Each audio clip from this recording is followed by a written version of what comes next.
Hey guys, Ash Lane here coming at you today because finally I made it to Legendary Arena and I did it with an epic win streak using this Swarm deck. I won 9 matches in a row. To get to Legendary Arena, I was around 2750 or so starting out. Then I went on the winning streak and I got here to Legendary Arena. I want to show you a couple of the replays. You can see win after win after win after win after win. Pretty nice. Now, I had a couple losses. Now, what happened was I was using the deck that I shared with you guys yesterday. We're using the Golem and the P.E.K.K.A. together in a really heavy deck, and a really heavy elixir cost deck. But then I had those 2 losses in a row, and I did something you should never do, and I went ahead and I switched up the entire deck. I switched it back to the Swarm, but I made some changes to the deck, and I am loving this deck. Now I'm going to be using it in Legendary Arena, hopefully climbing up and up and up in the leaderboards. Granted, I'm only level 9, but we'll see how high we can get up in the leaderboard, and here it is. We'll go over every card in the deck. So it's obviously the Barbarian Hut and the Goblin Hut. I also have the Mirror. Then I have the Fireball as my only damage dealing spell. I have my Hog, my Barbarian, my Spear Goblin, and my Minion Horde. So you'll see through these 2 replays that I'm going to share with you guys basically how the deck works. And these are against people with the same level cards as I have for the most part, so the matches are pretty fair. Now you can see that I'm starting the match out with my Barbarian Hut and my my Goblin Hut. Now the idea here is I have the Hog to use if I want to, and I always have that Hog ready to use in the opposite lane than my Huts are going in. But I don't want to use the Hog unless I feel that my opponent is really low on elixir. So I'm try to get a feel for where he's at elixir-wise. So when I saw him drop that elixir pump, I knew he'd be really low, so I dropped the Hog at that point, and it was a good move because I did a lot of damage to his left tower there. So this is all about a math game, right? You always want to be aware of how much elixir your opponent has, and then try to snag him in an opportune time with that Hog. Otherwise, you can wait until the 1 minute mark, just play some defense, be good with elixir management through the first 2/3 of the match, and then when the last minute comes up, that's when this deck really shines. That's when you have the double elixir, and then it's Hut City. It's the Barbarian Hut, the Goblin Hut. It's absolutely crazy. So what we do here is, you can see at this point he froze my troops, but I still have a decent amount. I'm kind of protecting the left tower. I know I have his left tower down, but I'm going to sneak in. Like I said, I thought he was lower on elixir than he was there, obviously. That's a valuable thing on watching these replays, right?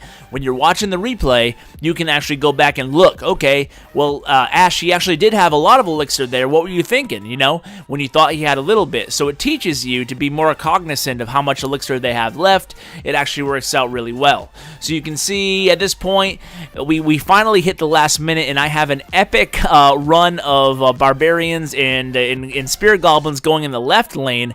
I'm kind of going for his King Tower at this point. I have this huge army made. I dropped the Hog Rider. I'm trying to overwhelm his King Tower. As you can see, I dropped that Fireball, and now I have like 1 million Spirit Goblins and the Hog. And the beautiful thing about the Mirror is you can use it on the Hog too. So basically, these spawner decks are absolutely insane, and I'm going to be doing a bunch of standalone episodes just on the spawner decks, so make sure you stay tuned for that kind of stuff. Really showcase each card and how it acts individually in this deck. Now, you know what I'll do is, I'll just do it, instead of showing you a replay, I'll do a live match here if we can find an opponent. Hopefully I win, but you'll hopefully see the magic of this deck. I mean, it's pretty crazy. I love this composition. Oh, it's Boottramp. Shout out to Boottramp if you're watching. Boottramp is a Boom Beach YouTuber, and I think he's doing some Clash Royale as well. So Boottramp was actually with me at ClashCon. So you can see here that I'm going to start out again with the Barbarian Hut. Then I'm going to wait a little bit. I don't really want to drop the back-to-back Barbarian Hut unless he doesn't play anything. Then I know that I have a... see, I don't know what he's doing right here. Minions... and then he drops the knight way back there. So I'm going to go, okay, now he comes with a balloon and a charging knight. So that's okay. We're going to counter the knight with the barbarians, counter the balloon with the minion horde, and we're looking pretty good there. In fact, we're going to be able to turn this into a little offensive move. Let's hit him with a hog rider on the left side, see if he has an answer for that. I'm going to spear goblin too because I have the barbarians leading the way.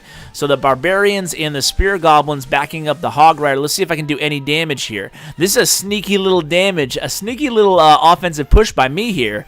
You can see a lot of people aren't too scared when just 1 or 2 barbarians are hitting their tower with 3 spear goblins. But look at that. I did a lot of damage with those 2 troops. So now I'm going to start rebuilding my huts here. What the idea with this deck is the barbarians, right? Let's discuss the barbarian card in this deck as I try to play defense here. Now look at my spirit goblins first, doing some work against this minion horde. I'm not even going to defend against them, which is rare that you don't have to defend against the minion horde, but the spirit goblins do a good job distracting, and they weren't able to do too much damage to my tower. So the idea with the barbarian card, the last minute of the match is really where the barbarian card, not the barbarian hut, the barbarian card shines. What you can do is, look at what I've got going on right here, right? So I have the 3 huts on the board, gonna fireball, going to, is it almost time to, let's see, I'm trying to think here as I play. Here it is. No, he dropped the minions, forget it. I was going to say, here it is. So what you want to do is find when he's a little bit down on elixir, and then drop that barbarian card, and then totally overwhelm his tower. That's the idea. So I'm going to barbarian right now, and watch how it goes here. Look at this. We have 1, 2, 3, 4, 5 barbarians and like 100 spirit goblins. Granted, he used his arrows, but I was able to get that tower down. That's why I love this deck. I've still been hammering away at his right tower. That's what I want to have happen here. I want to keep picking off his right tower as my main offensive concentrates on the left tower. That's what I want to have happen. This is exactly how the match should be going if you're playing this deck correctly. I'm going to build instead I'm going to do the barbarians over here. Stop that charging prince, and then I'll drop a minion horde, and this will be GG Boot Tramp. Good game, Boot Tramp. Love this deck, guys. Can you tell it? Can you tell from my voice that I love this deck? I love it. Got me over up into Legendary Arena, and hopefully much further. Guys, I'll bring you, like I said, a standalone tutorial on this deck coming real soon. So thanks so much for tuning in, and as always, take care, guys.